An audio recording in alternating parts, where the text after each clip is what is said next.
Dear student, previous lecture में मैंने आपको डिस्कस किया था लॉरेंट सीरीज और टेलर सीरीज का स्टेटमेंट। आज के लेक्चर में मैं फंक्शन को एक्सपेंड करके दिखाऊंगा और जो फंक्शन हमारा एक्सपेंड होगा या तो वो टेलर सीरीज बनेगी या लॉरेंट सीरीज बनेगी। It depends on the region. अगर रीजन आपका रिंग शेप्ड है यानी एनुलर टाइप का है, क्लियर है, तो हमारे पास हमेशा क्या बनेगा, लॉरेंट एक्सपेंशन। और अगर मान लीजिए रीजन आपका क्या इनसाइड अ सर्किल, तो हमेशा क्या बनेगा, टेलर एक्सपेंशन। तो कई बार वो एग्जाम में लिख भी देता है expand the function as a Taylor and Laurent series, और कई बार लिखता है सिर्फ एक्सपेंड। तो आप समझ जाइए कि आपको एक्सपेंशन टेलर या लॉरेंट का ही करना है।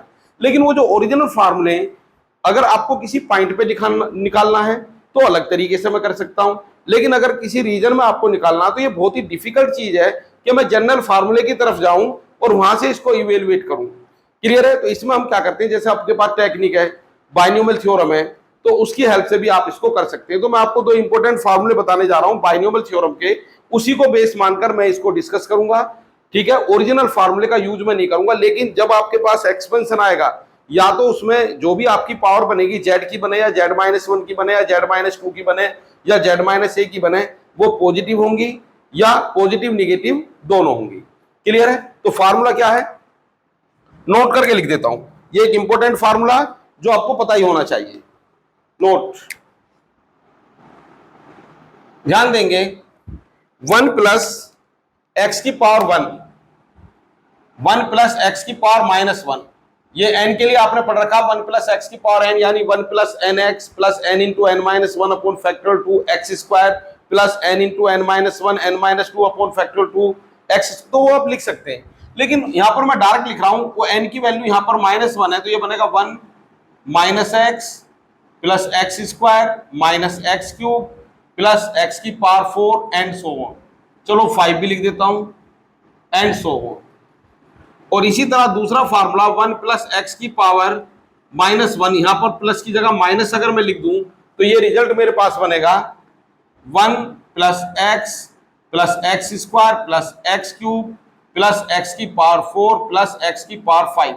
देखिए पावर तो दोनों जगह माइनस है, लेकिन यहां पर मैंने लिखा है प्लस और यहां पर लिखा माइनस। इसका मतलब अगर ये दोनों माइनस है तो हर टर्म पॉजिटिव आएगी। या ये भी कह सकते हैं जो ऊपर वाला फार्मूला उसी में x की जगह -x रख दो, तो जितने भी माइनस वाली टर्म है वो भी प्लस बन जाएंगी, तो ये सीरीज आराम से याद हो जाएगी। क्लियर है? लेकिन जिस समय आपने इस सीरीज को एक्सपेंड किया है उस समय एक बात को आपको ध्यान रखना है, वेयर ये जो मोड x है यानी जो 1 के बाद है, 1 प्लस समथिंग या 1 माइनस समथिंग, ये जो आपके पास x है ये term it must be less than 1, ये 1 से कम होना चाहिए। क्लियर है? क्या होना चाहिए? It must be less than 1। अगर ऐसा है तो आपके ये जो सीरीज बनेगी ये कन्वर्जेंट सीरीज हमारी बनेगी। बात समझ पा रहे हैं? तो इन फार्मूले को ध्यान में रखकर आप कर सकते हैं। अच्छा, कई बार होगा क्या कि क्वेश्चन में पावर -2 भी हो सकती है। अब कैसे -2 होगी वो जब मैं क्वेश्चन करूंगा तब आपको समझ आएगा। तो -2 होने पर आप क्या लिख सकते हैं, -2 होने पर आप लिख सकते हैं ये वाला ऊपर वाला फार्मूला लिख दो। प्लस के लिए सिर्फ क्या करोगे, पहली टर्म को 1 से, दूसरी टर्म को 2 से, तीसरी को 3 और इसको 4 से मल्टीप्लाई करते चले जाओ एंड सो ऑन। तो ये बनेगा 1 minus 2x 3x square minus 4x cube and so on. और इसी तरह अगर यहां पर मैं माइनस कर दूं तो क्या बनेगा, हालांकि ये बहुत रेयर पूछे जाते हैं, माइनस वाली रहेंगी आपके क्रेडिट में, तो क्या बनेगा, ये बनेगा 1 प्लस 2x 3x स्क्वायर, बिल्कुल पुराना मेथड। क्लियर है? सिर्फ क्या करोगे, इनको मल्टीप्लाई करते जाओगे 1 2 3 4 5 6 एंड सो ऑन, तो ये रिजल्ट मेरे पास बना। अच्छा, एक और इंपॉर्टेंट बात बता दूं क्वेश्चन करने से पहले, क्योंकि मैंने आपको क्या बताया, मैं ओरिजिनल फार्मूले तो अप्लाई नहीं करूंगा, बाइनोमियल लगाकर ही मैं इनको सोल्व कर दूंगा। और ये तब अप्लाई करना जब आपको एक्सपेंशन किसी रीजन में पूछा गया है, किसी रीजन में पूछा गया, तो क्या बनेगा ये, इसको आप इस तरह भी लिख सकते हैं, वापस में इसी पर आ गया पहला फार्मूला, इसको फर्स्ट कह सकते हैं, इसको सेकंड बोल सकते हैं, इनका बहुत कम यूज होगा, ये थर्ड और ये फोर्थ। तो इसको आप लिख सकते हैं summation of n equal to 0 to infinity, ध्यान देंगे, -1 की पावर n और x की पावर n। चलिए एक बार चेक कर लेते हैं बनती भी या नहीं। n को अगर 0 लिखोगे तो क्या बनेगी पहली टर्म, n को अगर 0 लिखा तो पहली टर्म क्या बनेगी, ध्यान देंगे बच्चों जरा, ये बनेगा -1 की पावर 0 x की पावर 0 यानी 1। अगर आप n को क्या रखोगे 1, तो क्या बनेगा ये -1 की पावर 1 x की पावर 1 यानी -x। अगर यहां पर n की जगह क्या पुट करोगे 2, तो क्या बनेगा ये एक्स स्क्वायर यानी तीसरी टर्म, और n की जगह क्या पुट कर दोगे यहाँ पर 3, तो क्या बनेगा -1 की पावर 3 एक्स क्यूब यानी -x क्यूब। तो ये तो टर्म यही आ रही है 1 -x plus x square -x cube. तो आप इसको एक सिंगलटन टर्म से भी रिप्रेजेंट कर सकते हैं। किससे रिप्रेजेंट कर सकते हैं? Singleton term. तो ध्यान देंगे ये एक्सपेंशन इसकी तरह नहीं आ गया, टेलर की तरह an z की पावर n, भाई यहाँ पर ओरिजिन के अबाउट है। चलिए उसकी बात अभी नहीं करता मैं, फिलहाल आप इसको जो सेकंड टर्म है उसको भी इसी तरह लिखो। तो यहां तो सभी टर्म प्लस हैं, ये जो -1 की पावर n लिखा था ये लिखा था मैंने प्लस माइनस के लिए, तो यहां पर आप क्या लिख सकते हैं? सिर्फ x की पावर n। ऐसे ही आप इसमें भी लिख सकते हैं 1 2 3 के अकॉर्डिंग आप क्या लिख सकते हैं? n, और बाकी आप लिख सकते हैं x की पावर n। तो इस तरह मैं रिजल्ट लिखूंगा। चलिए अब मैं यहां पर क्वेश्चन पे आ जाता हूं, और इन्हीं दोनों फार्मूले का मुझे ज्यादा यूज करना है और इस क्वेश्चन को मैं सोल्व करने वाला हूं। क्लियर है? तो ये फार्मूले आपको हमेशा याद रहने चाहिए। चलिए क्वेश्चन नंबर 1 के सॉल्यूशन की बात करता हूं। बीच में मैंने एक रिमार्क आपको बता दिया जिसका नाम था बाइनोमियल थ्योरम। क्लियर है? और बाइनोमियल थ्योरम जनरली जो आपने 11th या 12th में इसको पढ़ा होगा, आपको टीचर ने पढ़ाया होगा किस तरह। एक बार और बता देता हूं इसके बारे में, कभी आपको कंफ्यूजन नहीं लगे कि ये फार्मूला कहां से लिख दिया मैंने। ये फार्मूला इस तरह था 1 + nx और n-1 upon factorial 2 x square n-1 n-2 upon factorial 3 x cube. आपने क्या किया यहां पर n की जगह क्या पुट कर दिया? -1। तो ये सब राइट हैंड साइड में भी रखोगे आप n को -1, तो आपको -1 रखने पर वही रिजल्ट आ जाएगा जो मैंने लिखा था। चलिए अब क्वेश्चन पे मैं आ रहा हूं यहां पर, और क्वेश्चन को डिटेल में सोल्व करते हैं। इस क्वेश्चन के 4 पार्ट आपको दिए गए हैं। जरूरी नहीं है कि एग्जाम में आपको ये चारों पार्ट दिए जाएं, कभी 1 या 2 पार्ट भी आपसे पूछे जा सकते हैं। क्लियर है? तो जिस फंक्शन को मुझे एक्सपेंड करना है उसका नाम मैंने लिख दिया fz। क्या लिख दिया उसका नाम? fz। बच्चों इस लेक्चर को देखने से पहले अगर आप स्टेटमेंट देखना चाहते हैं तो प्रीवियस लेक्चर देख लीजिए। क्लियर है? कोई इसका खास वर्किंग रूल नहीं है। सबसे पहले क्या करेंगे, जो भी आपको ये फंक्शन दिया गया है, सॉरी स्क्वायर था, आप इसके फैक्टर कर दीजिए। क्या कर दीजिए? इसके फैक्टर कर देता हूं। 1/z स्क्वायर -2z -z+2, और ये बना 1/z square -2z। Linear factor आप इसके कर दीजिए। तो पहली वाली टर्म से कॉमन आ गया z, तो ये बना z-2, और ये z-2 एज इट इज रहा, यानी 1 कॉमन आ गया। तो आप यहां पर लिख सकते हैं 1/z-2, और कितना आ गया? z-1। ये आ गया मेरे पास। अब इसके बाद बच्चों आपको इसके करने हैं पार्शियल फ्रैक्शन। क्या करने हैं? Partial fraction. तो पहले आप फंक्शन लिखेंगे, उसके बाद पार्शियल फ्रैक्शन करेंगे। कई बार आपकी फैक्टराइज फॉर्म लिखी गई होगी तो डायरेक्ट आप ये लिख सकते हैं, और अगर फैक्टराइज फॉर्म नहीं है तो पहले आप फैक्टर भी करेंगे। ये मेरे पास आया। अब प्रॉब्लम आई यहां पर a और b की वैल्यू निकालने के लिए। अब a और b की वैल्यू निकालने के लिए मैं इधर थोड़ा रफ काम करता हूं, आप चाहो तो अपने सॉल्यूशन में भी इसको दिखा सकते हैं। तो मैं थोड़ा रफ काम कर रहा हूं, डायरेक्ट इसको लिख दिया करूंगा। तो मैंने इसके फैक्टर करने हैं इस वाली टर्म के, तो क्या होंगे? 1/z-2 z-1, इसको क्या लिख दिया आपने? a/z-2 और b/z। जो भी तरीका आपको आता है वो अप्लाई कीजिए, लेकिन मैं आपको कई बार ये मेथड बता चुका हूं। अगर आप रेगुलर लेक्चर देख रहे हैं तो आपको पार्शियल फ्रैक्शन करने का तरीका मैंने बता रखा है। क्लियर है? तो इसकी वैल्यू निकालने के लिए आप क्या करेंगे, इसलिए मैं रफ काम कर रहा हूं, मैं तो डायरेक्ट भी लिख सकता हूं यहां से देखकर। जब आप एक ही वैल्यू लिखें तो ये लेफ्ट हैंड साइड पर फोकस करो, इसको लिखो, लेकिन इसमें एक टर्म छोड़ दो जो a के अपोन में है। तो जब मैं इसको लिखूंगा और z-2 जो अपोन में उसको छोड़ दूंगा तो सिर्फ इतना बचा। ये a की वैल्यू निकालने में काम आएगा। यानी आपको पूरी की पूरी लेफ्ट हैंड साइड लिखनी है, सिर्फ उसमें उस टर्म को नहीं लिखना जो a के अपोन में है, अगर a की वैल्यू निकाल रहे हैं। फिर जिसको नहीं लिखा उसका क्या यूज है, उसको मान लेंगे आप 0, और 0 मानने के बाद आपको पता चला z की वैल्यू 2 है। इस वाले रिलेशन में आप z को 2 लिख देंगे, तो क्या बना ये 1। यानी यहां पर जो fz है आपका, उसमें a की जगह आने वाला है 1। क्या आने वाला है? 1। चलिए अब b की बात करते हैं। b कितना होगा? अगर आपको b फाइंड करना है तो फिर लेफ्ट हैंड साइड लिखेंगे पूरा, जितना है लेफ्ट हैंड साइड पूरा लिखो, सिर्फ उसमें उस टर्म को छोड़ दो जो b के अपोन में है। तो फिलहाल लेफ्ट हैंड साइड में 2 ही टर्म है मल्टीप्लाई में, तो एक टर्म मुझे उसमें से छोड़ना पड़ेगा। क्या छोड़ना पड़ेगा? इसमें आपको छोड़ना पड़ेगा बी के अपोन में जेड माइनस वन, तो क्या लिखोगे आप यहाँ पर जेड माइनस टू। लेकिन इसका भी यूज करना है, इसका यूज किसके लिए करोगे, इसको जीरो मानकर आप वैल्यू निकाल लीजिए जेड की, तो जेड आ गया वन, तो यहाँ पर क्या रखेंगे आप, यहाँ पर आप जेड की जगह पुट कर देंगे वन, तो वन माइनस टू कितना आ गया, ये बी आ गया माइनस वन।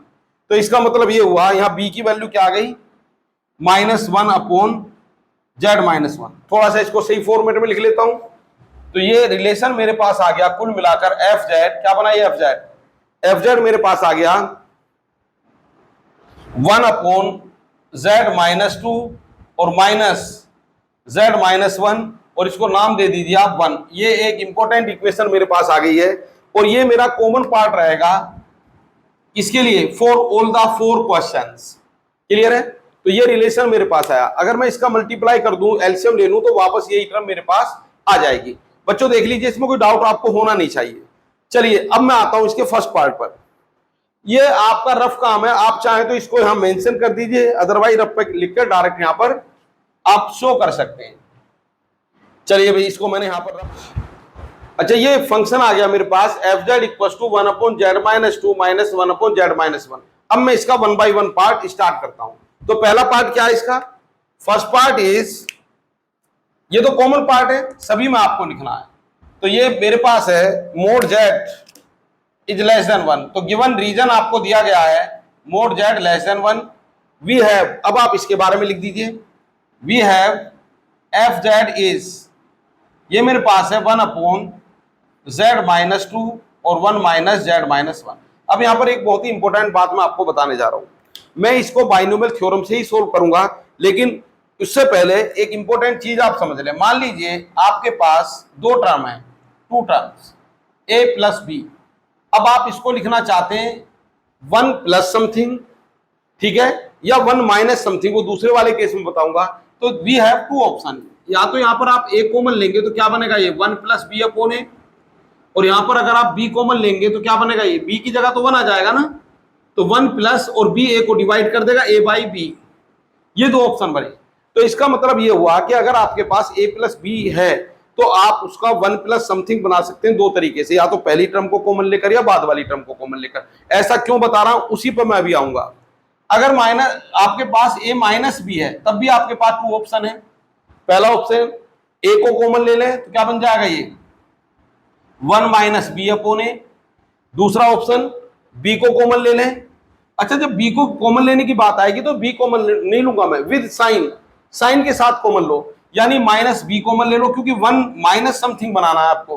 तो ऐसा करने के लिए आपको माइनस बी कॉमन लेंगे, तो ये तो टर्म बन गई आपकी वन, और ए को डिवाइड कर दिया आपने माइनस बी से, तो क्या कितना बना ये ए माइनस बी। तो इनमें से कोई एक आपको सेलेक्ट करना। अब कहानी ये आई कि कौन सा सेलेक्ट करना है, आपको वो सेलेक्ट करना है जिसमें ये जो बाद वाली टर्म है ये किसका काम कर रही है, ये काम कर रही है आपका एक्स का। अभी मैंने आपको फार्मूले बताए थे ना एक्स के लिए, ये किसका काम कर रहे हैं, ये काम कर रहे हैं एक्स का। तो आपको वो वाली टर्म लिखनी है जिसके लिए मोड एक्स क्या हो, लेस देन वन। क्लियर है। अब यही बात हमारे पास इन क्वेश्चन में आने वाली है। अब इन क्वेश्चन में कैसे आएगी, तो तरीका तो आपको पता चल गया। If we have combination of two term by plus और minus, then we can take common first term और second term. There are two option in every question, ठीक है। तो हर बार आपको टू ऑप्शन आपको मिल जाएंगे हर क्वेश्चन में। तो चलिए मैं यहां पर चलता हूं, ये काम मैं इस टर्म के लिए करूंगा। ये जो टर्म मेरे पास है, पहले इसी के बारे में बात करता हूं। क्लियर है। तो चलिए मेरे पास है ये z माइनस टू, क्या है मेरे पास ये z माइनस टू। अब इसके जो ऑप्शन है उनके बारे में एक बार डिस्कस कर लेता हूं। तो z माइनस टू का मतलब क्या है मेरे लिए, z माइनस टू आपने लिखा पहला ऑप्शन। पहले मैं दोनों ऑप्शन डिस्कस कर रहा हूं, फिर डायरेक्ट बता दिया करूंगा।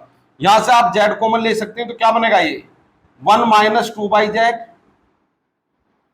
यहां से आप माइनस टू भी कॉमन ले सकते हैं, मैंने कहा था विद साइन कॉमन लेंगे, जिससे जिस टर्म को आप कॉमन लो वो वन बन जाए। तो ये माइनस टू कॉमन लिया तो माइनस टू की जगह तो आ गया वन, और ये जेड को आपने माइनस टू से डिवाइड किया तो कितना आ गया ये जेड बाई टू। अब आप मुझे ये बताइए कि इसमें से कौन सा मुझे लेना चाहिए। अब ये मुझे डिसाइड करना कि इनमें से कौन सी टर्म लिखूं, मैं ये वाली लिखूं और ये वाली लिखूं, और इन्हीं को क्यों लिखना वो भी आगे बताने जा रहा हूं। तो अब किसको लिखना चाहिए इसका डिसीजन लेगा ये रीजन, अदरवाइज सारे क्वेश्चन एक ही जैसे बन जाएंगे। ये रीजन ही आपको बताएगा कि क्या आपको लिखना चाहिए।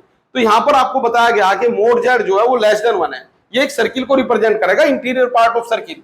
देखिए मोड जेड लेस देन 1 का मतलब क्या है, जेड माइनस 0 लेस देन 1। इसका मतलब ये ऐसा सर्किल है जिसका सेंटर क्या है, ओरिजिन, और रेडियस क्या है 1, और ये इस वाले पोर्शन की आप बात कर रहे हैं, तो ऑब्वियसली टेलर थ्योरम लगेगी।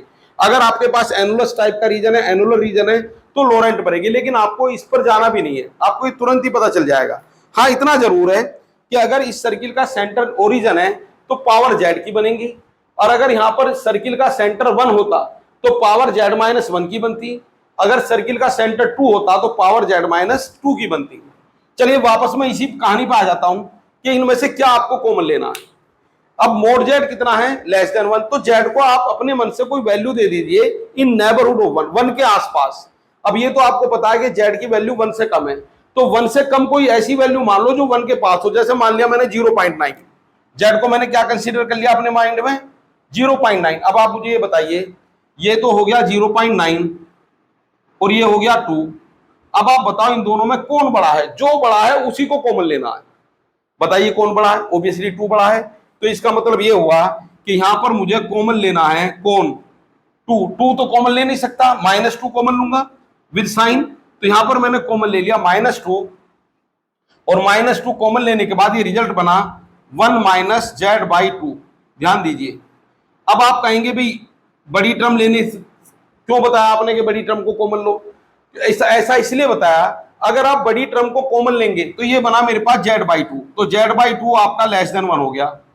भाई अब अगर किसी छोटे नंबर को उससे बड़े नंबर से आप डिवाइड करोगे तो रिजल्ट क्या आएगा, लेस देन 1। और अगर किसी बड़े नंबर को उससे छोटे नंबर से डिवाइड करोगे तो रिजल्ट आएगा ग्रेटर देन 1। और आपको बाद वाली टर्म को, 1 के बाद वाली टर्म को क्या बनाना, लेस देन 1। इसका मतलब उन दोनों में जिसका मैग्नीट्यूड ज्यादा है उसको आप कॉमन ले लीजिए। चलिए अब यहां पर बताओ क्या बनेगा, एक बार इसको भी समझा देता हूं।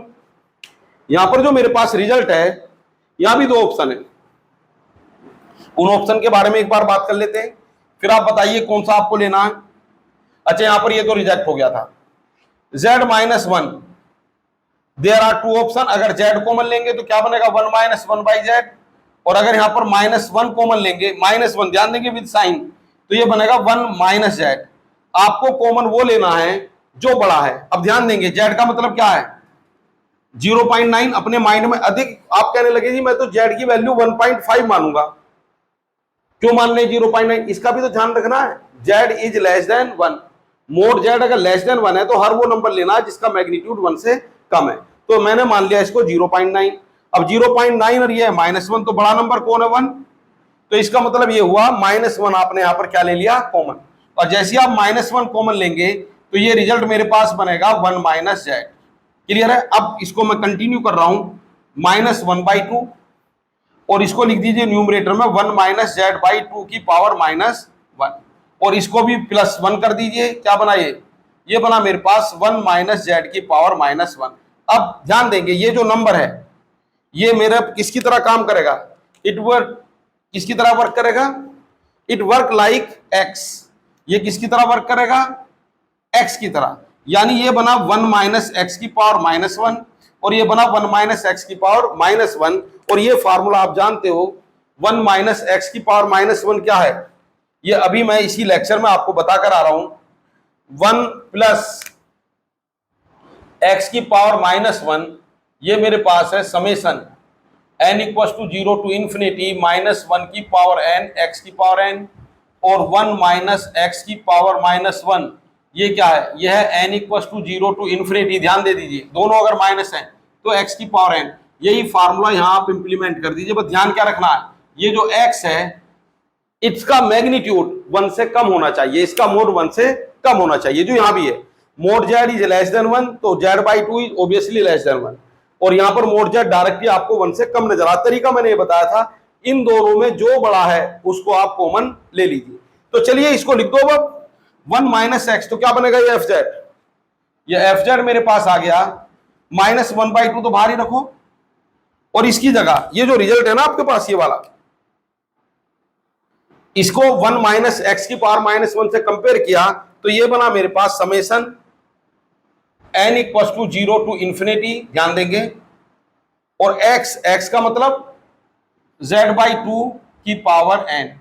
बात समझ गए। अब दूसरी टर्म की बात करता हूं, प्लस कितना आ गया, ये तो डायरेक्ट समेशन है, n equal to 0 to infinity, और ये आ गया बच्चों z की पावर n। और यही मेरे पास क्या है, इस फंक्शन का एक्सपेंशन। आप चाहो तो n को 0 1 2 3 लिखकर इसमें 3 और 4 टर्म एक्सपेंड करके भी आप लिख सकते हो। लिख दें तो भला, नहीं लिखेंगे तो भी ठीक है।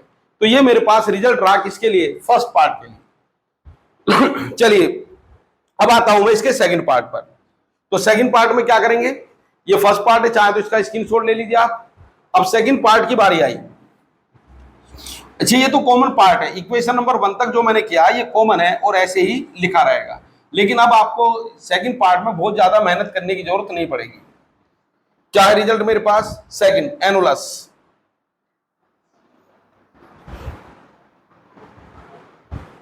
बी पार्ट में क्या है, बी पार्ट में गिवन रीजन है आपके पास mod Z is less than 2 but greater than 1। ये मेरे पास रीजन है। वी हैव एफ जेड, क्या है, we have F Z is यही होगा 1 अपॉन कितना है, z minus 2 minus z minus 1। अब यहां पर आपके पास फिर दो ऑप्शन है कि क्या आपको कॉमन लेना है। जैसा मैंने अभी आपको बताया, कॉमन लेने के लिए आप किसका यूज करेंगे, इस रीजन का यूज करेंगे। तो यहां पर है z माइनस 2, आपको इसमें से देखना है कि क्या मुझे कॉमन लेना चाहिए। अच्छा ये बताओ, कॉमन लेंगे तो z की वैल्यू क्या है, कोई आर्बिट्रेरी नंबर मैं इसको दे दूं। तो जैसे z आपको एज्यूम करना है greater than 1 but less than 2, चलिए 1.5 मान लेता हूं। क्या मान लिया z को मैंने, 1.5। अब आप मुझे बताइए z माइनस 2 की जब बारी आएगी तो मुझे कॉमन क्या लेना चाहिए, बड़ा नंबर कॉमन लेना है। तो z की जगह तो 1.5 समझो, तो -2 कॉमन लेना पड़ेगा, क्योंकि 2 हमारे पास बड़ा नंबर है। कॉमन आपको क्या लेना है, विद साइन। तो -2 जैसे ही कॉमन लूंगा तो ये बनेगा 1 माइनस z/2। चलिए यहां पे लिख देता हूं -2 इज कॉमन। जैसे ही -2 कॉमन लिया तो क्या बना, ये 1 माइनस z/2। ये पहला रिजल्ट आ गया माइनस। अब दूसरा वाला रिजल्ट क्या है, सेकंड रिजल्ट है मेरे पास z माइनस 1। फिर वही कहानी, mode z is lies between 1 and 2। तो मोड z की वैल्यू आप क्या मान लें, मतलब z को 1.5 मान लें। तो z को जैसे ही आपने 1.5 माना तो इसका मतलब अभी भी ये बड़ा है, 1.5 माइनस 1 तो अभी भी क्या है, सॉरी पहले तो 2 बड़ा था, अब कौन बड़ा है, अब z बड़ा है। भाई पहले आपने z को 1.5 माना तो 2 बड़ा निकला, तो -2 कॉमन ले लिया, विद साइन कॉमन लेना है। लेकिन जब z की वैल्यू 1.5 है, अब आप इसको 2.5 नहीं मान सकते क्योंकि ये 2 से कम है। आप 0.5 भी नहीं मान सकते क्योंकि 1 से ज्यादा है। तो यहां पर z और 1 में आप कंपेयर किया तो z बड़ा निकला, तो z को कॉमन ले लीजिए, बड़े नंबर को कॉमन लेंगे तो ये बना 1 माइनस 1/z। अब 100% ये जो वैल्यू है ये 1 अपॉन 1.5 है, इसका मतलब लेस देन 1। तो यहां पर क्या कॉमन आ गया आपका, यहां पर कॉमन आ गया मेरे पास 1 अपॉन z 1 माइनस 1/z। ठीक है, तो अब देखो ये एनुलर रीजन था, यानी वो दो सर्किल थे जिनका सेंटर क्या था, जिनका सेंटर ओरिजिन था। एक सर्किल की रेडियस 1 थी और दूसरे सर्किल की रेडियस क्या थी, 2। इसी के कारण तो आपका ये रीजन क्या नजर आ रहा है, 1 से बड़ा और 2 से छोटा। तो अपने आप ही लोरेंट सीरीज आएगी, आपको दिखाने की जरूरत नहीं है कि लोरेंट आएगी, जो एक्सप्रेशन आपका आएगा वो लोरेंट को ही रिप्रेजेंट करेगा। चलिए अब बताओ कहानी क्या बनी, यहां पर ये बना -1/2 और ये आ गया 1 माइनस z/2 की पावर -1। इसको -1/z को ऐसी रहने दो और ये बना 1 माइनस 1/z की पावर -1। अब फिर यही कहानी, ये किसका काम करेगा, it will work like x, और ये किसकी तरह काम करेगा 1/z। ये भी काम करेगा किसकी तरह, x की तरह। तो वो फार्मूले जो मैंने आपको स्टार्टिंग में बताए थे उनको लगा दीजिए, क्या बनेगा एफ जेड मेरे पास आ गया यहां पर, एफ जेड विल बी, ध्यान देंगे -1/2 और ये बनेगा summation n equal to 0 to infinity. यहां भी माइनस यहां भी माइनस, तो ये आ गया बच्चों z/2 की पावर n। क्लियर है, सेकंड टर्म क्या आएगी -1/z और यहां पर कितना आएगा n equal to 0 to infinity. 2 में z में थोड़ा फर्क रखना भाई, इन्फिनिटी और ये बना मेरे पास x की जगह तो 1/z है ना, तो 1/z की पावर n, और ये आ गया बच्चों expansion of F Z in the reason bounded by two circles of radius 1 and 2। ये मेरे पास रिजल्ट आया। तो ये हो गया बच्चों मेरा सेकंड पार्ट। अब मैं आता हूं इसके थर्ड पार्ट पर। एक ही क्वेश्चन में आपको सारी कहानी समझ में आ जानी चाहिए। तो इसका थर्ड पार्ट क्या होगा, चलो इसको रब कर देता हूं मैं, चाहे तो इसका स्क्रीनशॉट आप ले लीजिए। अब मान लीजिए जैसे आपने क्वेश्चन स्टार्ट किया तो स्टार्टिंग में आपको पार्शियल फ्रैक्शन करने पड़े और पता चला पार्शियल फ्रैक्शन ही आपने गलत कर दिए। अगर पार्शियल फ्रैक्शन आपके गलत है तो आपको 0 ही मिलेगा। क्लियर है, कोई मार्क्स आपको नहीं मिलने वाला, क्योंकि फिर आपने किसी और फंक्शन का एक्सपेंशन किया है, जो पूछा गया वो फंक्शन आपका वो नहीं था। चलिए मैं अब आता हूं इसके सी पार्ट पर। तो सी पार्ट में मोड जेड कितना दिया गया बच्चों, ग्रेटर देन 2। अभी भी सर्किल है लेकिन उसका सेंटर क्या है, 0 है, और आपको उस सर्किल के बाहर रहना है। ठीक है, अब क्या बनेगा, वी हैव एफ जेड, कितना है F Z is 1/z-2 minus z-1। अब आपको फिर डिसाइड करना है कि व्हाट शुड बी कॉमन, क्या कॉमन लेना है। अब जब कॉमन आपको लेना है तो ये आ गया z-2, बताओ भी क्या कॉमन लें, या तो z कॉमन लेंगे या 2 कॉमन लेंगे, लेकिन इसका डिसीजन कौन लेगा, ये mode z is greater than 2, यानी z की वैल्यू आपको समझनी है 2 से ज्यादा। क्या समझनी है, 2 से ज्यादा। तो चलिए मैंने समझ लिया 2.5। अब ये बताओ, ये तो है 2.5 और ये है 2, तो बड़ा कौन रहा, ऑब्वियसली z रहा, तो z कॉमन लेंगे तो ये बना 1 - 2/z। समझ गया आपने, दोनों में जो बड़ा है वो आपको कॉमन लेना है। तो क्या बना, ये तीसरी बार बता रहा हूं बच्चों इस बार। तो ये z आपने लिया कॉमन, तो ये बना मेरे पास 1 - 2/z। क्लियर है, ये 2 है और यहां माइनस। अब यहां पर फिर डिसाइड करो, ये है मेरे पास z-1 और z क्या है, z is again greater than 2, तो z की वैल्यू वही चलो अपने माइंड में लेकर 2.5, तो अभी भी z बड़ा है। क्लियर है, तो जब आपने कंपेयर किया तो यहां भी क्या कॉमन आएगा, यहां पर भी आपका जो कॉमन आएगा वो z आएगा, तो ये बना 1 - 1/z। अब देखो ये इसको न्यूमरेटर में शिफ्ट कर दो इस वाले ब्रैकेट को, तो ये बना 1 - 2/z की पावर -1, और ये आ गया माइनस ये z 1 और ये z की पावर -1। अब ये फिर काम किसका करेगा, ये काम करेगा x का, किसका काम करने वाला है, ये x का, और यहां पर ये किसका काम करेगा, ये भी काम करेगा आपका x का। ये मैं कट नहीं कर रहा, x बना के लिख रहा हूं। तो कितना होगा, ये आ गया 1/z, फिर ये माइनस है, तो n = 0 to infinity, ये आ गया बच्चों 2/z की पावर n, और ये आ गया -1/z, दोनों बार z ही कॉमन आया था, और ये बनेगा मेरे पास summation n = 0 to infinity 1/z की पावर n। अगर आप चाहें तो इन दोनों समेशन को एक साथ कंबाइंड करके भी लिख सकते हैं, और ये जो 1/z है इसका अंदर मल्टीप्लाई करके भी लिख सकते हैं, या ऐसे ही लिखा रहने दें, इसमें भी मुझे कोई प्रॉब्लम नहीं है। क्लियर है, कि दोनों को कंबाइन कर देंगे तो कोफिशिएंट एक साथ आ जाएगा। भाई क्या बन जाएगा, यहाँ पर z की पावर n, z की पावर n, 2 की पावर n -1 की पावर n, और ये z अंदर और मल्टीप्लाई हो जाएगा। इस तरह भी लिख सकते हैं, आप ये भी लिखें, कोई प्रॉब्लम नहीं है। चलिए मैं आता हूं उसके डी पार्ट पर। डी पार्ट जो है वो थोड़ा सा स्पेशल पार्ट है, ठीक है। तो एक बार तरीका आप समझ लीजिए डी पार्ट का, इसको आप देख लीजिए एक बार। मैं डी पार्ट की तरफ चलता हूं। डी, अच्छा, डी पार्ट में जो सर्किल आपको दिया गया है वो भी रिंग शेप रीजन टाइप का है। एक सर्किल की रेडियस 0 से बड़ी है और एक 1 से छोटी है। तो यहां पर जो डी है, सबसे पहले रीजन लिखो, गिवन रीजन है मेरे पास mod z-1 <1 but greater than 0। अब देखिए ये जो फंक्शन है आपका एफ जेड, पहले लिख देता हूं फिर बताता हूं, 1/z-1, और ये आ गया -z-1।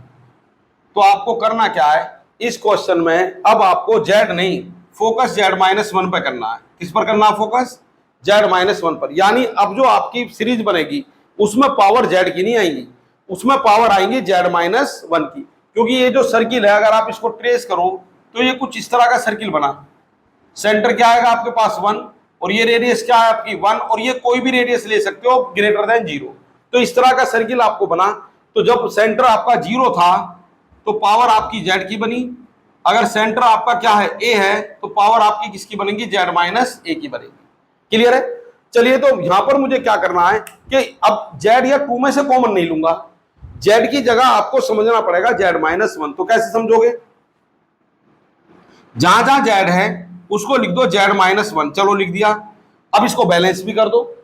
अगर आपने z को z माइनस 1 किया तो यहां पर +1 करो, ये आ गया -2।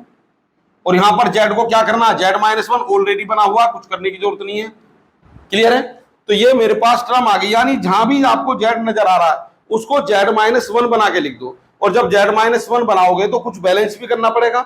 जैसे यहां पर z था, z को लिखा z माइनस 1, तो इसका मतलब 1 सब्सट्रैक्ट किया तो 1 ऐड भी कर दो। तो क्या बना रिजल्ट, ये बना रिजल्ट मेरे पास बच्चों z माइनस 1 और -1। क्लियर है? ये दोनों बैलेंस करके मैंने यहां पर लिख दिया। अच्छा, यहां कुछ करने की जरूरत ही नहीं है क्योंकि यहां पर ऑलरेडी क्या आपके पास, यहां पर आपके पास z माइनस 1। अब ध्यान देंगे ये z माइनस 1 को आप सिंगल टर्म समझेंगे, यानी इसमें पहली टर्म तो है z माइनस 1 और दूसरी टर्म है आपके पास क्या 1। यहां पर ये क्या है z माइनस 1 एक सिंगल टर्म ही मानी जाएगी। आप ये भी कर सकते हैं, अगर आपको इसमें थोड़ा सा डाउट है तो एक काम कर सकते हैं, लेट, अगर मान लीजिए आपका ये सेंटर कुछ और है तो आप ये भी लिख सकते हैं let z minus 1 is t। क्या समझ सकते हैं, z माइनस 1 इज t। तो ये एक्सप्रेशन क्या नजर आएगा आपको, ये एक्सप्रेशन नजर आएगा 1/t माइनस 1 और ये नजर आएगा 1/t। क्या नजर आएगा 1/t। तो ये जो t माइनस 1 है या तो t कॉमन लेंगे या 1 कॉमन लेंगे, और ये क्या 1/t सिंगल टर्म है, z कॉमन नहीं लेना। अब आपको जो टर्म पे फोकस करना है, z की जगह किस पे फोकस करना है, z माइनस 1 पर। तो t लिखने की कोई रिक्वायरमेंट नहीं है, तो आप इसको पहली टर्म माने और इसको क्या मानेंगे आप, सेकंड टर्म। ये पहली टर्म और ये आपकी क्या है, सेकंड टर्म। और इसमें तो कोई दूसरी टर्म है नहीं क्योंकि z माइनस 1 को एक सिंगल टर्म मान के चल रहा हूं, तो ये ऐसे ही रहेगा। अब आप मुझे बताइए इसमें क्या कॉमन लेना चाहिए मुझे, यह है मेरे पास z माइनस 1 और -1, या तो यहां पर कॉमन लेंगे आप z माइनस 1 या कॉमन लेंगे -1। चलिए अभी डिसाइड करता हूं, z माइनस 1। अब z को नहीं मानना, z माइनस 1 को कोई पर्टिकुलर वैल्यू देनी है, तो क्या दोगे, z माइनस 1 को कोई ऐसी वैल्यू दो जो 0 से बड़ी हो और 1 से कम हो। चलिए जैसा मैं हर बार मान लेता हूं, मिडिल पॉइंट मैंने 0.5 समझ लिया, तो इसका मतलब ये तो पूरी वैल्यू है 0.5 और ये क्या मेरे पास 1। दोनों में कौन बड़ा है, ओबियसली दोनों में -1 बड़ा है, सॉरी 1 बड़ा है विद मैग्नीट्यूड, इसको कॉमन ले लो। तो पहली टर्म आपके पास बनी, यहां पर क्या बनेगी, -1 इज कॉमन, तो ये तो बना 1 और ये बना -z माइनस 1। और बच्चों यहां पर कुछ भी कॉमन लेने की जरूरत नहीं है क्योंकि ये तो सिंगल टर्म है, जैसे 1/t क्या है 1/t। तो z माइनस 1 को अगर t कंसीडर करोगे तो यह है t माइनस 1 और यह है ओनली t। चलिए तो अब आप इसको फिर राइट में शिफ्ट कर दो। राइट में क्या लिखने वाला हूं मैं, ये मेरे पास बना, ध्यान देंगे fz इज, ये बना मेरे पास माइनस और 1 माइनस z माइनस 1 की पावर -1, और यहां पर कुछ भी करने की जरूरत नहीं है, ये ऑलरेडी एक्सपेंडेड टर्म है और सिंगल टर्म है, ये मेरे पास बना। अब देखो यहां पर जो x का काम करेगा वो x का काम करेगा ये z माइनस 1। तो क्या बना ये एक्सपेंशन, ये बना मेरे पास fz इज, माइनस तो रहेगा ही, summation n equals to 0 to infinity, और ये आ गया z माइनस 1 की पावर n, और यहां पर बच्चों ये अलग ही रहेगी टर्म z माइनस 1। क्लियर है, यही हमारा आंसर है। चाहो तो इसको एक्सपेंड करके भी आप लिख सकते हो और माइनस को कॉमन भी लिख सकते हो, ये हमारा आंसर है। तो बच्चों समझ में आई बात नहीं। अगर आपके पास सर्किल मोड z टाइप का, यानी जिसका सेंटर 0 है, तो z में ही आपकी पावर्स आएंगी, z की पावर आएंगी। और अगर मान लीजिए यहां पर सर्किल का सेंटर 0 के अलावा कुछ है, जैसे यहां पर सेंटर 1 था तो z माइनस 1 लिखा, तो पावर भी z माइनस 1 की बनेगी। तो हर जगह z को अपने माइंड में क्या कंसीडर कर लेंगे आप, z माइनस 1। तो ये बहुत इंपॉर्टेंट बात थी जो मैंने आपको बता दी। चलिए इसी मेथड को और ज्यादा क्लियर करने के लिए मैं एक क्वेश्चन और करता हूं, उसमें पार्शियल फ्रैक्शन करने में थोड़ा सा लॉजिक आएगा। बच्चों क्वेश्चन नंबर 2 मैंने यहां पे लिख दिया है, और इसमें जो आपको फंक्शन एक्सपेंड करना वो क्या है, z² minus 1 upon z plus 2 into z plus 3, और आपको 3 रीजन दिए गए। फर्स्ट रीजन क्या, mod z less than 2, second region क्या, z plus 1 less than 2 but greater than 1, और थर्ड रीजन क्या, मोड जेड ग्रेटर देन 3। ठीक है, चलिए क्या इस क्वेश्चन में गड़बड़ थी वो आपको अभी समझ आ जाएगा। सॉल्यूशन में इसका लिखता हूं, तो मुझे जो फंक्शन दिया गया है एफ जेड, वो क्या दिया गया है, एफ जेड मुझे दिया गया है यहां पर Z square minus 1 upon Z plus 2 into Z plus 3। अब बच्चों ने जो गड़बड़ की, उन्होंने इसके डायरेक्ट पार्शियल फ्रैक्शन लिख दिया A upon Z plus 2 B upon Z plus 3, जो कि गलत है। क्योंकि अगर आपकी न्यूमरेटर की डिग्री 2 है और डिनोमिनेटर की डिग्री भी कितनी है, 2, तो आपको पहले डिवाइड करना पड़ेगा। अगर न्यूमरेटर की डिग्री डिनोमिनेटर डिग्री के इक्वल या उससे ज्यादा है तो पहले डिवाइड करना पड़ेगा। इसका मतलब ये हुआ पहले आपको इसको डिवाइड करना पड़ेगा। तो डिवाइड किसको करेंगे, ये थोड़ा रफ काम कर लेता हूं मैं। ये आ गया मेरे पास जेड स्क्वायर माइनस 1 और डिवाइड किससे करेंगे, इससे डिवाइड करेंगे। तो चलो इसका अगर मैं मल्टीप्लाई कर दूं तो क्या बनेगा, ये Z square plus 5z plus 6, यही बनेगा। चलो डिवाइड कर देता हूं, Z square plus 5z plus 6 one time जाएगा टेबल, ये बना Z square plus 5z plus 6, जैसा कि रूल है इसको सब्सट्रैक्ट कर दिया, ये कैंसिल हो गया, तो ये बना माइनस 5z माइनस 7। तो ये तो बच्चों आ गया रिमाइंडर, और ये आपका क्या आ गया कोसेंट, और ये आ गया आपका डिवाइजर। तो रूल ये है कि अगर आप जिसको आपने डिवाइड किया है, अगर इसको बैलेंस करके लिखें तो रिजल्ट आपका आना चाहिए quotient plus remainder minus 5z minus 7 upon divisor. Divisor का मतलब Z square plus 5z plus 6, ये आना चाहिए। जैसे कि आप जानते हैं ना 21 को आपने 5 से डिवाइड करना है, तो किस तरह किया, 21 को 5 से डिवाइड करेंगे तो 4 टाइम टेबल गया और ये आ गया 1। तो आप जानते हैं 21 अपॉन 5 की वैल्यू क्या हो जाएगी, इसकी वैल्यू हो जाएगी 4 यानी कोसेंट प्लस रिमाइंडर यानी 1 अपॉन डिवाइडर। क्लियर है, तो ये इस तरह मैंने इसको लिख दिया। इसको एक लाइन और बढ़ा देता हूं और ये बना मेरे पास 1 माइनस 5z प्लस 7 अपॉन, इसके वापस फैक्टर लिख दो z प्लस 2 और ये आ गया z प्लस 3। तो देखिए इस क्वेश्चन में ये गड़बड़ थी, बच्चों ने इसको डिवाइड नहीं किया, A2 में आई थी ये प्रॉब्लम, शायद डिवाइड ना करने के कारण उन्होंने डायरेक्ट इसके पार्शियल फ्रैक्शन किए, उनको 0 मिला। तो ये आपने किस तरह लिखा है ये दिखाने की जरूरत नहीं है, रप्पा करके भी डायरेक्ट लिख सकते हैं, और प्रोसीजर अगर दिखाना चाहें तो वेल एंड गुड, वो भी आप दिखा सकते हैं। अब मुझे इसके करने हैं पार्शियल फ्रैक्शन इस ब्रैकेट के, तो क्या हो जाएगा a अपॉन जेड प्लस 2 लिख सकता हूं ऐसा, और ये नेक्स्ट बना मेरे पास b अपॉन क्या बन जाएगा, ये z प्लस 3। जैसा कि मैंने बताया था आपको a और b की वैल्यू निकालने के लिए ये इसी की जगह लिखाना आपने। फिर थोड़ा सा रफ काम करता हूं, ये चाहे तो आप क्वेश्चन का पार्ट है उसको दिखाइए या डायरेक्ट लिखें, इसके कोई मार्क्स है नहीं। ये आपके पास आ गया z प्लस 2 और ये आ गया बच्चों z प्लस 3 पार्शियल फ्रैक्शन। तो ये बना a अपॉन z प्लस 2 और ये आ गया b अपॉन z प्लस 3। मैं तो चाहूंगा कि आप चाहें तो एग्जाम में दिखा भी दें, resolving this into partial fraction. Clear है, तो a की वैल्यू जब आप फाइंड करेंगे तो क्या लिखेंगे, अगेन जो तरीका मैंने बताया था right left hand side. Clear है, divide this by z plus 3, सिर्फ z प्लस 2 को आप नहीं लिखेंगे। अगर a की वैल्यू निकाल रहे हैं तो उस टर्म को छोड़ दीजिए जो a के अपोन में है, और इसका यूज क्या करेंगे, 0 लिख दीजिए, यानी z की वैल्यू क्या आ गई -2। तो यहां से a मुझे मिला -10 प्लस 7 और -2 रखने पर ये बना 1 यानी -3। इसी तरह जब आप b की वैल्यू निकालेंगे तो क्या बनेगा, ये 5z प्लस 7। अब b के अपोन में z प्लस 3 है तो उसको मत लिखिए, लेकिन इसका यूज तो मुझे कर लेना है ना। z प्लस 3 को 0 लिख दीजिए, यानी z कितना आ गया, ये -3। तो b की वैल्यू आ गई बच्चों -15 प्लस 7 अपॉन -1, यानी कितना आ गया, ये आ गई वैल्यू मेरे पास +8। क्या आ गई वैल्यू मेरे पास +8। एक बार चेक कर लीजिए, यहां पर z की जगह -2 रखा तो आई -3 अपॉन 1, और z की जगह -3 रखा तो -15 7 यानी -8 और डिवाइड बाय -1 यानी 8। तो कुल मिलाकर ये दोनों वैल्यू अगर मैं यहां पुट कर दूं तो क्या बना रिजल्ट, ये रिजल्ट बना a की जगह कितना था, a की जगह है -3 पार्शियल फ्रैक्शन, एक बार चेक कर लेना। और b की जगह कितना है, b की जगह है बच्चों 8, b की जगह कितना है 8। चलो 8 लिख देता हूं यहां पर, z प्लस 3। तो कुल मिलाकर ये जो फंक्शन मेरे पास आया उसको मैं राइट में लिख देता हूं अब।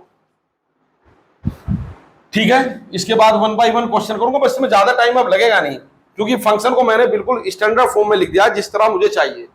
तो क्या बना ये फंक्शन आ गया एफ जेड मेरे पास 1 प्लस, ये माइनस था ना, यहां पर कॉमन ले लिया था मैंने इसमें से, तो 1 प्लस 3 अपॉन जेड प्लस 2, और यहां पर कितना आ गया ये माइनस 8 अपॉन जेड प्लस 3, ये मेरे पास आया। इसको नाम दे दो आप, ये एक इंपॉर्टेंट फंक्शन है, इसको नाम दे दिया मैंने 1। अब मैं चलूंगा बच्चों रीजन के अकॉर्डिंग। अब मुझे 3 प्रॉब्लम 1 बाय 1 सोल्व करनी है। सबसे पहले क्वेश्चन नंबर 1 पे आता हूं मैं। क्या दिया गया, mode Z is less than 2, ये दिया गया है गिवन रीजन। और इसके बाद वी हैव, ये आपको गिवन है, चाहो तो यहां लिख भी दो गिवन। वी हैव, जो आप जानते हो फंक्शन के बारे में वो लिख दो। आप जानते हैं 1 प्लस 3 अपॉन जेड प्लस 2, और ये आ गया माइनस 8 अपॉन जेड प्लस 3। अब आपको फिर वही कहानी, जेड है तो जेड पे फोकस करना है, जेड प्लस 1 है तो जेड प्लस 1 पे फोकस करना है। तो फिलहाल तो मुझे जेड को जेड ही समझना है, जब जैसे पहले क्वेश्चन में भी मैंने डिस्कस किया था। बस आप ये डिसाइड कर लो कि जेड प्लस 2 में से किसको कॉमन लेना है। तो ये रीजन बता देगा मोड जेड की वैल्यू क्या है, लेस देन 2। अच्छा, मोड जेड की वैल्यू लेस देन 2 है तो जेड की वैल्यू आप समझ लीजिए 1.5। तो दोनों में कौन बड़ा होगा, ओब्वियसली 2 बड़ा होगा। तो ये बना 1 प्लस जेड बाई 2। क्लियर है। तो यानी यहां से क्या कॉमन लेना आपको, यहां से आपको कॉमन लेना है 2। अच्छा, ऊपर 3 था, ये 2 कॉमन लेंगे तो क्या बनेगा, ये बनेगा 1 प्लस जेड बाई 2। अब दूसरे वाले पे आ जाओ, माइनस 8 क्या कॉमन लेंगे, ये मेरे पास जेड प्लस 3, और जेड की वैल्यू क्या है, जेड की वैल्यू फिर वही लेस देन 2, 1.5 ही समझो। तो अभी भी यहां पर कौन बड़ा है, ओब्वियसली 3 बड़ा है, तो यहां पर 3 कॉमन लेंगे। अब क्यों लेंगे कॉमन, क्योंकि बड़ी टर्म को कॉमन लेने पर जेड 3 से डिवाइड हुआ तो ये वैल्यू आपकी क्या हो जाएगी, लेस देन 1। तो यहां पर आपने 3 कॉमन लिया तो ये बना बच्चों 1 प्लस जेड बाई 3। अब इनको न्यूमरेटर में शिफ्ट कर दो, 1 प्लस 3 बाई 2, और ये क्या बना 1 प्लस जेड बाई 2 की पावर माइनस 1। समझ पा रहे हैं। और यहां पर क्या बना, माइनस ये 2 है, इसको थोड़ा सही से लिखना है, बार बार कंफ्यूजन हो जाता होता है। 8 बाई 3, ये क्या बना 1 प्लस जेड बाई 3 की पावर माइनस 1।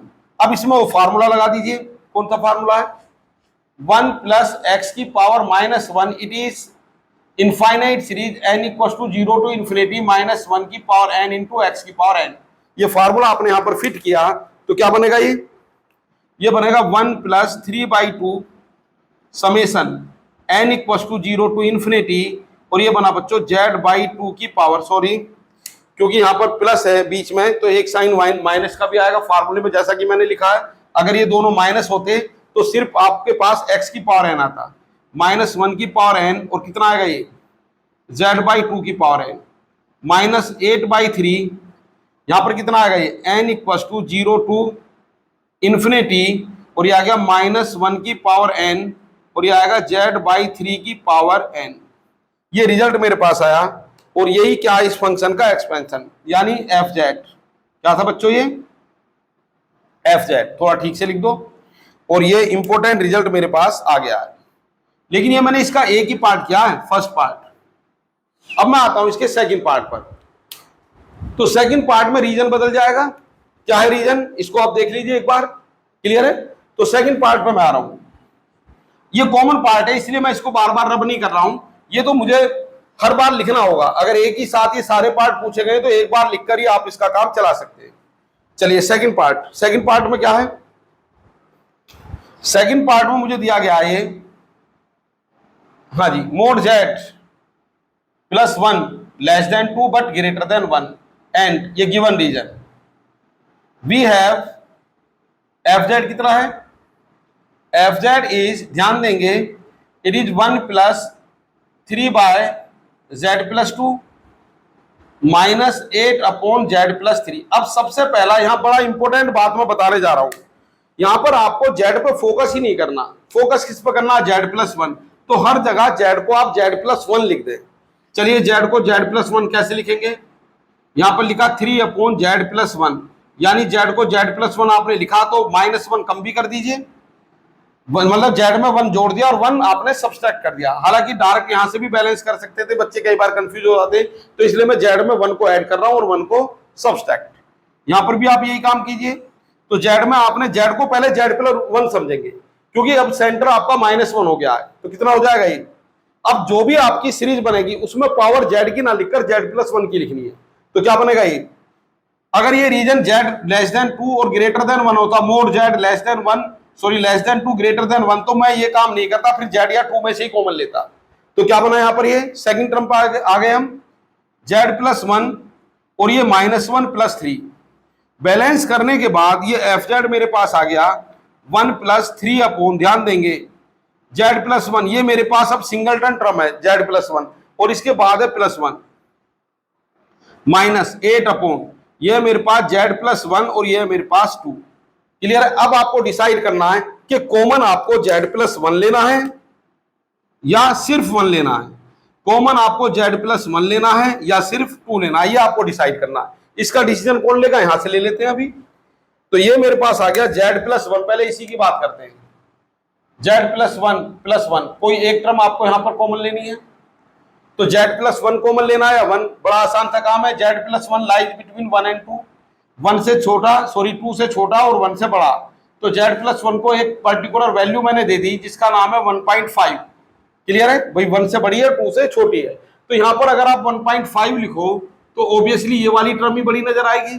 तो इसका मतलब यहां पर क्या कॉमन लेना आपको, यहां पर आपको कॉमन लेना, चलो राइट में लिख देता हूं, ये इधर आ गया मैं, fz किसको कॉमन लेना आपको यहां पर, इसमें आपको कॉमन लेना है 1 तो ऐसे ही रहेगा 3 अपॉन z+1। जैसे आप z+1 को कॉमन लेंगे तो ये बन जाएगा z+1 की जगह तो 1 आ गया और 1 डिवाइड हो जाएगा किससे, z+1 से। चलिए नेक्स्ट माइनस में 8, ये तो चल ही रहा है। अब यहां पर किसमें क्या कॉमन लेना है, यहां पर आपके पास z+1 और +2, फिर डिसाइड करो z+1 का मतलब क्या है, z+1 को आपने एज्यूम कर रखा 1.5, तो इस बार 2 बड़ा हो गया भाई, जो वैल्यू है वो 1 से बड़ी और 2 से छोटी होनी चाहिए, तो 2 बड़ा हो गया, तो 2 को कॉमन लो। तो जैसे ही आपने 2 को कॉमन लिया तो 2 की जगह तो बन गया 1, पहले नंबर पे लिख दिया, और z+1 को आप किससे डिवाइड कर देंगे, 2 से। क्लियर है, ये आ गई मेरे पास सेकंड टर्म। अब बच्चों इस वाले पार्ट में, ये जो पार्ट है मेरे पास, इसमें ये काम x का करेगा। पहले मैं इसको न्यूमरेटर में शिफ्ट कर देता हूं, तो fz मेरे पास क्या गया, थोड़ा लेफ्ट में लिखता हूं। अब इसकी मुझे कोई नीड नहीं है, ये तो मैंने कर ही दिया ना, तो लेफ्ट में लिख देता हूं, ये इसकी भी कोई जरूरत नहीं है, रीजन मैंने बना लिया है। तो fz क्या बना मेरे पास, एक पार्ट और रह जाएगा इसका, इसके बाद लेक्चर थोड़ा सा लेंथी हो गया है, लेकिन कोई बात नहीं है, ध्यान से आप देखते रहिए, एक ही टॉपिक में आपको रीजन वाले क्वेश्चन समझ आ गए होंगे। तो fz कितना होगा, ये बना मेरे पास 1+3 अपॉन z+1, और ये बना बच्चों 1+1 अपॉन z+1 की पावर -1, ये अलग टर्म है। दूसरा क्या बनेगा, 2 कॉमन लिया है तो ये बन जाएगा -4, और ये बना 1+z+1 अपॉन 2, और इसकी पावर क्या आ गई, -1। यहां पर ये काम करेगा, ये वाली टर्म किसका काम करेगी, x का, और यहां पर ये टर्म किसका काम करेगी, x का।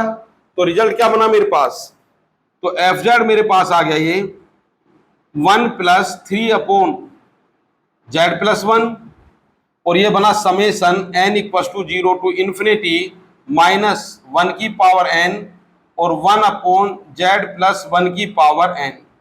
क्लियर है, ये रिजल्ट 1 की पावर n ना लिखो तो सिर्फ z+1 की पावर n लिख दो अपॉन में। दूसरा रिजल्ट क्या बना, -4, और ये बना बच्चों n = 0 टू इन्फिनिटी, और ये बना दो भाई, यहां पर प्लस है माइनस है तो -1 की पावर n, और ये बना z+1 अपॉन 2 की पावर n। चाहो तो इसको एक्सपेंड करके लिख दो, यही हमारी सीरीज है जो रिप्रेजेंट करती है लोरेंट सीरीज को, क्योंकि इसमें z+1 की निगेटिव पावर भी है, ये सब z+1 की निगेटिव पावर है, अपॉन में आ रही है। क्लियर है, चलिए अब मैं आता हूं इसका फाइनल पार्ट जिसका नाम है थर्ड पार्ट। क्लियर है, तो लेफ्ट में लिख देता हूं व्हाट इज थर्ड पार्ट। अब यहां पर आपको z की जगह z+1 नहीं बनाना, क्योंकि रीजन का जो सेंटर है वो सर्किल है, सर्किल का इंटीरियर पोर्शन ना लेकर एक्सटीरियर पोर्शन लिया गया बाहर वाला, और सेंटर ओरिजिन है, तो z को z ही समझना है। अगर z -1 या z+1 होता तो उसी के अकॉर्डिंग मैं z को बदल देता हूं। तो थर्ड पार्ट में क्या है आपके पास, थर्ड पार्ट में जो गिवन रीजन है वो मुझे क्या दिया गया उसी की बात करता हूं मैं। ये गिवन रीजन है मेरे पास mod z greater than 3 and we have function क्या है वो लिखा हुआ है function f Z is 1 plus 3 upon Z plus 2 और -8 अपॉन जेड प्लस 3। अब आपको डिसाइड करना क्या, देखो जेड को कुछ और नहीं समझना, जेड जेड ही रहेगा, तो जेड प्लस 2 में से क्या कॉमन लेना है ये आपको डिसाइड करना है। कौन बताएगा? Mode Z is greater than 3। Mode Z क्या है? ग्रेटर देन 3, यानी जेड की कोई भी वैल्यू मान लो जो 3 से ज्यादा हो, 3.5, तो दोनों में से क्या कॉमन लोगे? ऑब्वियसली जेड 3.5 है, 2 से तो ज्यादा ही है, तो जेड कॉमन लेना पड़ेगा 1 प्लस 2 बाई जेड। चलो यहां पर लिख देता हूं पहले एफ जेड, ये आ गया मेरे पास 1 प्लस 3 अपॉन, यहां से मैंने कॉमन ले लिया जेड क्योंकि जेड 2 से बड़ा है, तो ये बना 1 प्लस 2 बाई जेड -8 अपॉन, यहां पर क्या कॉमन है? यहां पर आप लिखेंगे जेड प्लस 3। अब जेड की वैल्यू तो वही है 3.5, तो अभी भी भाई यही बड़ा है जेड, तो यहां पर भी क्या कॉमन ले लेंगे आप? जेड कॉमन ले लेंगे, तो ये बना 1 प्लस 3 बाई जेड। चलो इसको न्यूमरेटर में शिफ्ट कर दो, तो एफ जेड मेरे पास आ गया 1 प्लस 3 अपॉन जेड और 1 प्लस 2 बाई जेड की पावर -1। ये बना बच्चों 1 प्लस एक्स की पावर -1, बड़ा आसान सा क्वेश्चन बन गया, -8 बाई जेड, और ये बना 1 प्लस 3 अपॉन जेड की पावर -1। भाई इसमें फार्मूला लगा दीजिए, जो बाइनोमियल एक्सपेंशन है वो मैंने लगा दिया यहाँ पर, जो बाइनोमियल एक्सपेंशन है वो मैंने यहाँ पर अप्लाई किया, तो क्या बनेगा? ये बनेगा मेरे पास F Z is 1 plus 3 upon z पे तो कोई फर्क ना पड़ा, ये बना n equals to 0 to infinity -1 की पावर n और 2 अपॉन जेड की पावर n, ये रिजल्ट आ गया। क्लियर है? और ये क्या बना मेरे पास -8 by z n equals to 0 to infinity -1 की पावर n और बच्चों 3 बाई जेड की पावर n, ये रिजल्ट मेरे पास आया, और ये बहुत ही इंपॉर्टेंट रिजल्ट मेरे पास है, और इसको भी आप एक रेक्टेंगल में बंद कर दीजिए। तो बच्चों ये इस क्वेश्चन का थर्ड पार्ट था। क्लियर है? तो डायरेक्टली आप इनको लिख सकते हैं, कोई ज्यादा लेफ्ट राइट करने की जरूरत आपको नहीं है। बात समझ गए? तो बच्चों इस लेक्चर में मैंने कुल मिलाकर 2 प्रॉब्लम सोल्व किए। लेक्चर हालांकि काफी बड़ा हो गया है, घबराने की जरूरत नहीं है। लेक्चर अगर आपने पूरा ध्यान से देखा है तो आप टेलर थ्योरम भी लगाना सीख गए होंगे, लोरेंट सीरीज भी लगाना सीख गए होंगे, अगर आपको कोई फाइनाइट रीजन दिया गया है सर्किल के लिए। क्लियर है? या तो एनुलर रीजन दिया गया होगा, या interior part of the circle दिया गया होगा, या exterior part of the circle दिया गया होगा। उसके अकॉर्डिंग जो भी आपकी थ्योरम लगनी है, टेलर सीरीज आनी है तो टेलर सीरीज आ जाएगी, लोरेंट आनी है तो लोरेंट आ जाएगी, आपको अपने मन से नहीं बनानी। रीजन को ध्यान में रखकर बस आपको ये देखना है कि बाइनोमियल एक्सपेंशन करने के लिए आपको कॉमन किसको लेना है। तो लेक्चर आपको ध्यान से देख लिया है, आपको समझ आ गया होगा। मिलता हूं नेक्स्ट लेक्चर में नई वीडियो के साथ। Thank you very much.